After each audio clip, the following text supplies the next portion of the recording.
अस्सलाम वालेकुम। वफाकी वज़ीर इत्तलात अता तारड़ ने प्रेस कॉन्फ्रेंस करके ये इंकशाफ किया था कि जो मुराद सईद हैं वो वज़ीर आला KPK हाउस में रूपोश हैं।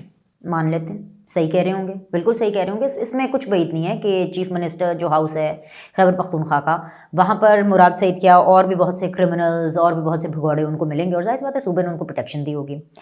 अब वफाकी जो वज़ीर है वो ये कह रहे हैं अब अच्छा नहीं लगता कि जो वफाकी हुकूमत है वो पेशावर जाकर जो CM हाउस है उस पर छापा मारे। मुराद सईद इस्लामाबाद एहतजाज में ना सिर्फ मौजूद थे बल्कि तरबियत याफ्ता जो जत्थे हैं उनके साथ लाशें गिराने के मिशन पर थे। वज़ीर इत्तलात के इस इंकशाफ के बाद बजा तौर पर यह कहा जा सकता है कि तहरीके इंसाफ एहतजाज की नाकामी पर मुल्क दुश्मनी पर उतर आई है। सोशल मीडिया पर रियासत और इसके अलावा जी फ़ौज मुखालिफ जो बयानियाँ हैं उसमें इन्होंने शिद्दत इख्तियार की और जी बार बार कत्ले आम जैसे अल्फाज का इस्तेमाल करके अवाम को उकसाने की कोशिश की जा रही है। PTI इस बार कुछ भी कर ले, अवाम उनके दावों की हकीकत जान चुकी है और मुट्ठी भर, सिर्फ और सिर्फ मुट्ठी भर अकल के मारे हैं जो ये मानते हैं कि अच्छा जी जो ये मंजन बिक रहा है कि कत्लेआम एंड स्ट्रेट फायर और ये मैसेकेयर और ये जो इस तरह के जो अल्फाज इस्तेमाल किए जा रहे हैं, ये सिर्फ चंद लोग समझते हैं कि ठीक है, बाकी मोस्टली लोग को पता है कि ये जी सिर्फ टोपी ड्रामा है, ये फिल्म चला रहे हैं, कोई एक्शन फिल्म चला रहे हैं और सिर्फ इसलिए चला रहे हैं कि अपनी नाकामी के ऊपर ये पर्दा डाल सके। अगर गलती से वैसे तो खैर कोई ज़रूरत नहीं है, लेकिन अगर गलती से आपका ट्विटर अकाउंट विदाउट VPN चल रहा है, सो आप PTI का जो official blue tick verified account है आप उस पर जाकर देखें तो एक रेड कलर का फ्लायर, उसके ऊपर लिखा हुआ है गोली क्यों चलाई और आगे क्वेश्चन मार्क है। ये PTI की नई कैंपेन है।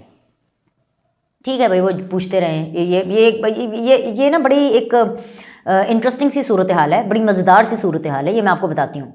लेकिन ये जो चाहे मर्जी कहते रहें गोली क्यों चलाई, स्नाइपर थे, गोली कब चलाई, गोली कैसे चलाई, ये जो चाहे मर्जी इस तरह के जो है मंजन ये बेचते रहें या टैगलाइंस बनाते रहें, पर मैं सिर्फ इनसे एक बेसिक सवाल ये पूछती हूँ कि ये भागे क्यों। That is the basic question. मतलब आज मेरे शो के ऊपर लतीफ़ खोसा साहब थे and he is always a delight to talk on the show. मतलब बड़ा मज़ा आता है उनके साथ बात करते हुए।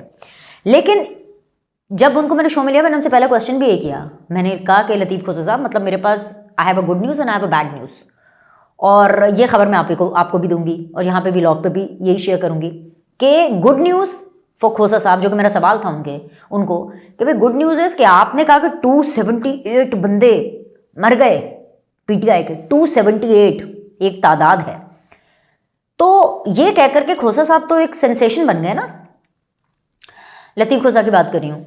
और जो गौहर खान है उन्होंने सारी सेंसेशन के ऊपर मिट्टी डाल दी, और उससे भी कहीं ज़्यादा इमरान खान ने वो जो इनका इस्लामाबाद मैसेकेयर जो चल रहा था ना, #इस्लामाबाद मैसेकेयर, उसी मैसेकेयर को खुद से ही मैसेकेयर कर दिया। बेसिकली उसको खुद ही, उसके ऊपर खुद ही पानी फेर दिया, उसके ऊपर खुद ही। उन्होंने नहीं कहा कि जी 278 बंदों का हमने इंतकाम लेना है, उन्होंने ये नहीं कहा कि इनकी ऐसी की तैसी, उनको कुछ भी नहीं। गौहर खान ने इनफैक्ट आकर रिबटल दिया, और यही मेरा सवाल था कि जी खोसा साहब आपके लिए एक अच्छी खबर है, एक बुरी खबर है। अच्छी खबर ये है कि आप सेंसेशन बन गए 278 लोगों का बोल करके, हर जगह पे आपकी चर्चा हो रही थी, मैंने व्लॉग किया, भाई आपको शो में भी बुलाया कि सर आप 278 लोग का कह रहे हो, आपको ये इन्फॉर्मेशन दिया किसने, या आपके पास ये इन्फॉर्मेशन आया क्या, कहाँ से, आपकी ये कौन सी इंटेल रिपोर्ट थी।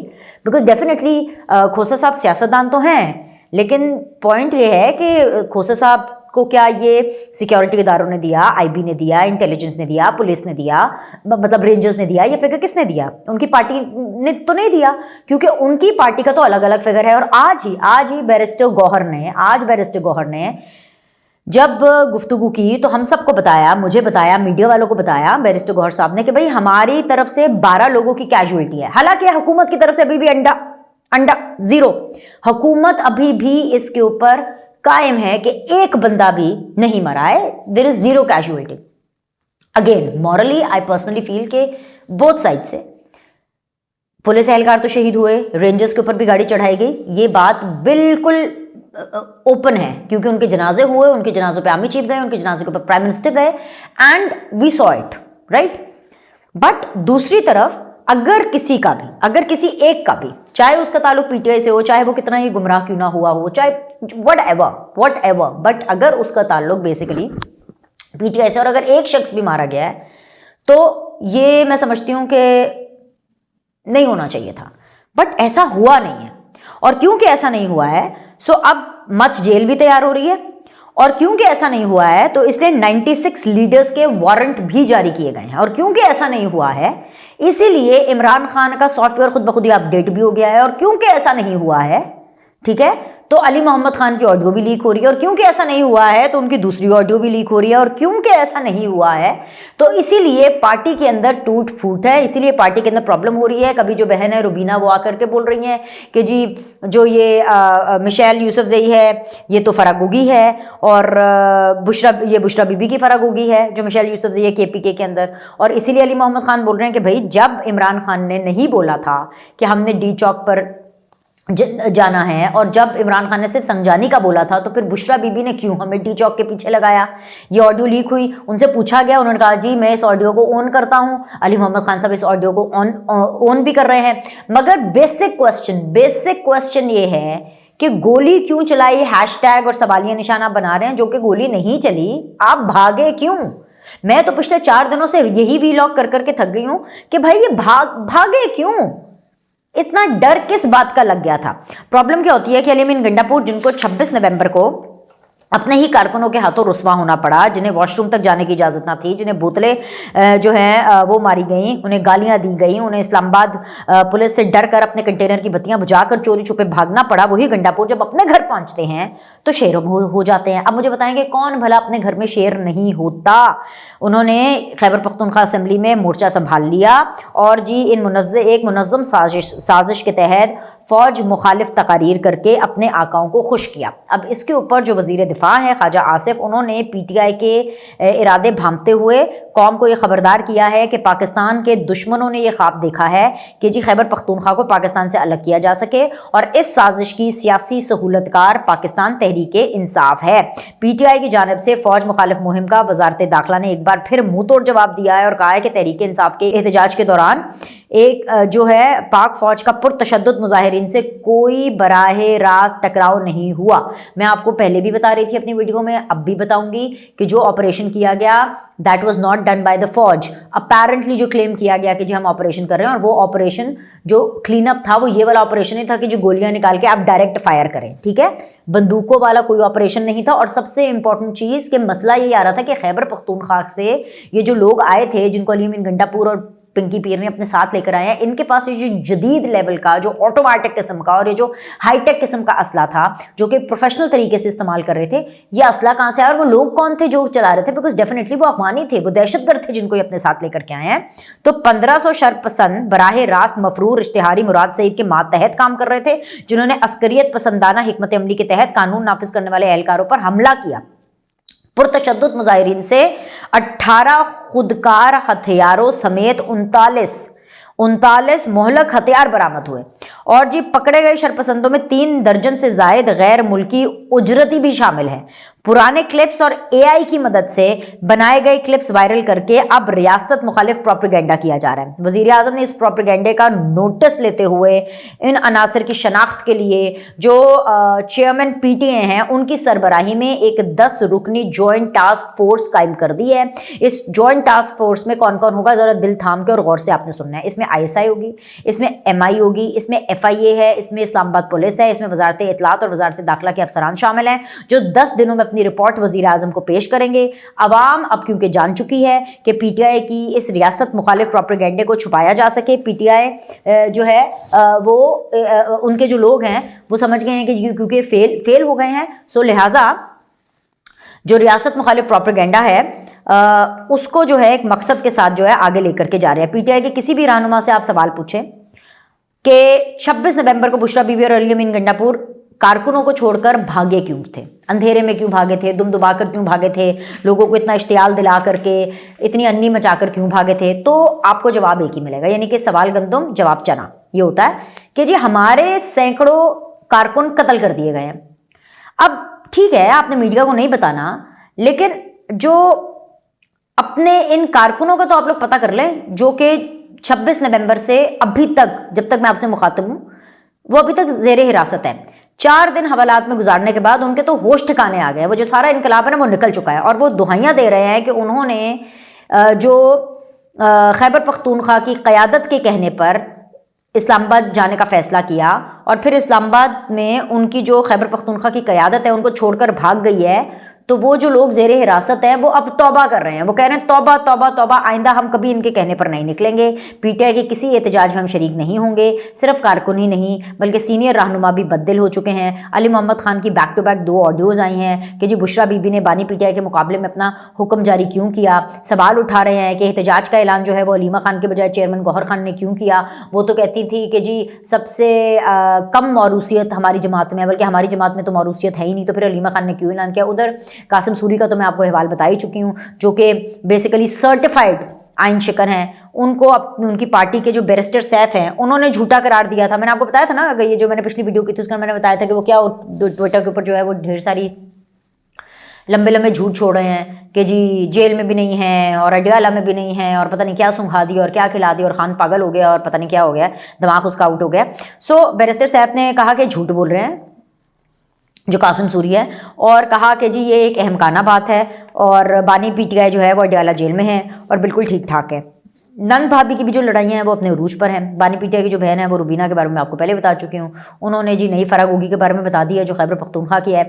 सो मामला ये है कि पीटीआई जो है वो अपना दोगलापन अरूज पर दिखा रही है। वो इसलिए दोगलापन अरूज पर दिखा रही है कि 9 मई को जब बानी पीटीआई समेत पूरी पार्टी के साथ पूरा कांड करने के बाद जो पीटीआई ने अपने साथ खुद किया, जब उनको अरेस्ट किया गया, उनको उठाया गया सारा कुछ, तो जी तब वो ये कह रहे थे, सवाल कर रहे थे कि जी अगर कोई कारकुन फौजी तंजीबात तक पहुंचे थे तो सिक्योरिटी कहाँ थी, फौजियों ने रोका क्यों नहीं। यही बात हो रही थी ना कि 9 मई इमरान खान का और पीटीआई का बयानिया कि 9 मई हमने नहीं किया, ये तो जानबूझकर कराया गया, ये एक फॉल्स फ्लैग ऑपरेशन था क्योंकि तो चाहते थे कि ऐसा हो। तो जी पॉइंट ये है कि जी अगर फौजी तंजीबात तक पहुंचे थे तो सिक्योरिटी कहाँ थी, मुजाहिरीन को रोका क्यों नहीं गया। अब जब 26 नवंबर को जब इदारों ने मुजाहिरीन को इस्लामाबाद के रेड जोन दाखिले से रोक दिया है तो फिर पूछते फिर रहे हैं कि सिक्योरिटी क्यों थी और उन्हें रोका क्यों गया है, खाने क्यों नहीं दे रहे, रुकावटें क्यों खड़ी की हुई हैं। अब ये कंफ्यूजन नहीं है, मुझे पहले लगता था कि ये ना बेचारे ABCD हैं, कंफ्यूज लोग हैं, समझ रहे हैं, मगर असल में ये दोगले हैं, ये झूठे हैं और ये प्रोपेगेंडे के व्यापारी हैं। इसीलिए तो मैं कहती हूँ कि ये जो पीटीआई है अब पाकिस्तान तहरीक इंसाफ नहीं है बल्कि प्रोपेगेंडा तहरीक इंसाफ बन चुकी है। बड़ी जो सीधी सी बात है। अच्छा अब आ जाए जी 96 लीडरान जिनके अरेस्ट वारंट ले। अरे बड़ी बड़ी लंबी लिस्ट है भाई, ओफो तौबा तौबा तौबा तौबा। बुशरा बीबी, जोजा इमरान अहमद न्याजी, अली मीन गंडापुर, उमर अयूब, आमिर मुगल, खालिद खुर्शीद, अब्दुल लतीफ़, अली नासिर, न्याज खान, फैसल जावेद, ठीक है जी। इसके अलावा जी असद कैसर, आतिफ खान, सुहेल आफरीदी, शहराम तराकई, खुरम शेर जमान और जी शेर अफजल मरवत और उमर अमीन, अच्छा गंडापुर का भाई भी है, अच्छा मिशेल यूसुफ जई, तर्जुमान आरिफ अलवी, जरताज गुल, शाहिद खटक, उमैर न्याजी। ओ भाईजान ये 96 लोगों की लिस्ट है, किस किस की लिस्ट पढ़ के सुनाओ, साथ साथ में इनके जो है ना वो नाम भी चल रहे हैं। तो मैंने कहा कि भाई आप इसको खुद ही देख लें। आलिया हमज़ा है, खतीजा शाह है, समाबिया ताहिर है, राजा बशारत है, शुएब शाहीन है, अली बुखारी है, अच्छा जी और कौन है जी इसमें, मतलब और इसमें बड़े बड़े लोग हैं भाई। ये जो 96 लोगों की जो ये लंबी लिस्ट निकली है, बड़ी सीधी सी बात है, जिनके अरेस्ट वारंट जो है वो जारी किए गए हैं, ये इस तरफ भी इशारा कर रहे हैं कि अगर इनके अरेस्ट वारंट और लोगों के जारी हो रहे हैं तो फाइनल राउंड का आगाज़ होने वाला है। मच जेल इमरान खान के लिए तैयार हो गई है और वो इसलिए भी जेल तैयार हो गई है क्योंकि हर हद पार हो गई है ना। मैं बार बार आपको बता रही हूँ, हर हद पार हो गई है। देखिए चीज़ें ना आहिस्ता आहिस्ता होती है, पाकिस्तान की सियासत में एकदम चीज़ नहीं होती। ऐसा नहीं होता कि अगले दिन आप सुबह उठेंगे तो आपको पता चलेगा कि अच्छा जी ये तो हुकूमत चली गई और ये तो जी ऐसा हो गया कि जी अब नई हुकूमत आ गई है। ये हर गुजरते दिन के साथ, हर गुजरते घंटे के साथ आहिस्ता आहिस्ता आहिस्ता चीज़ें होती हैं। जैसे मैं इसके आपको एग्जांपल देती हूँ, जैसे पनामा है, पनामा के नतीजे में जो है वो नवाज शरीफ को निकालना था तो ये एक रात में नहीं हुआ था, ठीक है। हालांकि अब उनको निकाला पनामा पर नहीं गया, निकाला तो उनको फिर भी बेटे से तनख्वाह ना लेने पे गया था, लेकिन ये एक एग्जांपल है कि कितनी पेशियाँ हुई, सैकड़ों के करीब पेशियाँ, महीनों के ऊपर मुहित ये सारा चीज़। और ये सारी चीज़ें कब बिल्ड होना शुरू हुई थी? 126 दिन के धरने से हुई तब नवाज शरीफ नहीं गया। अच्छा जी पनामा ले आओ तब नवाज शरीफ नहीं गया। अच्छा जी अब अकामा ले आओ तब भी नवाज शरीफ नहीं गया। तो अच्छा तो फिर कैसे नवाज शरीफ को भेजना है? एक जवाब बना करके भेज दिया, क्योंकि हालात इस तरफ जा चुके थे, ये तहिया कर लिया गया था कि भाई अब पाकिस्तान के अंदर कोई हमने एक एक्सपेरिमेंट करना है। So this is how things happen in Pakistan. तो ऐसा नहीं होगा कि एकदम से कि इमरान खान जेल चले गए। इमरान खान को जेल जाने में कितना वक्त लगा? मैं आपको लगातार बताती रहती थी, आप कहते थे अरे कुछ नहीं होना, कोई नहीं जाना जेल। अच्छा फिर कहते थे कि अच्छा जेल चले गए तो अच्छा हाँ बस ये तो एक रात भी मुश्किल है कि इमरान खान जेल में रहेंगे। और यही वो कॉन्फिडेंस था, और यही वो कॉन्फिडेंस ओवर वाला कॉन्फिडेंस था जो कि इमरान खान के अंदर भी था और उनको भी लगा। और आज देख लें 1 साल से ऊपर हो चुका है कि इमरान खान जेल में है। तो ये जो है ना कि अभी नवंबर में आ जाएंगे, अभी तब नवंबर तो चला गया, दिसंबर में आ जाएंगे, दिसंबर में भी नहीं आएंगे।